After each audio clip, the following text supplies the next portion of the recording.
Yes, Steve, a senior Biden administration official tells Eyewitness News that the president plans to address the importance of affordable health care in those remarks tomorrow. But it's no secret that this is a strategic visit. It's the latest stop in the triangle for a Biden White House now gearing up for the 2024 election. And tonight we're hearing from voters that are taking note of North Carolina's increased place in that election.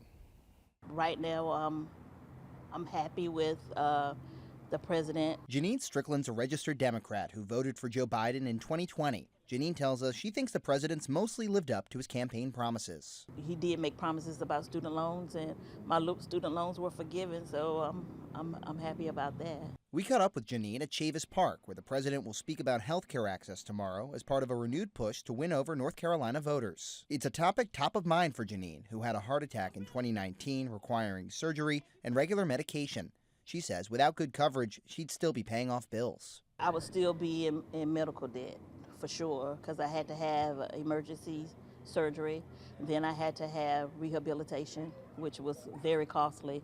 And then, like I said, I'm still on the medication. Voters like Janine are a focal point for a Biden White House trying to flip North Carolina blue in 2024. All of these states that are polling closely now and were close in 2020, I would expect a substantial investment from both presidential campaigns, and that certainly goes for North Carolina. Stephen Green's a political science professor at NC State.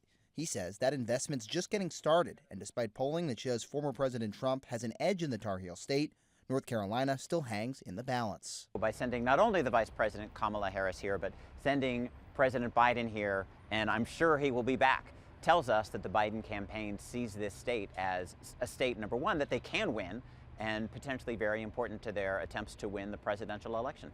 That's a strategy not lost on voters like Janine. Of course, if you are a voter, you want to have that attention, but I think they base it on, where they think they're going to get the most votes.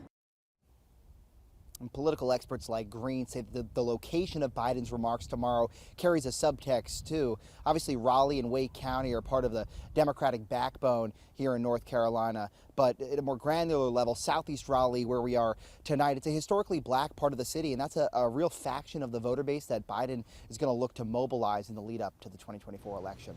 We're live in Raleigh tonight. Sean Coffey, ABC 11, Eyewitness News.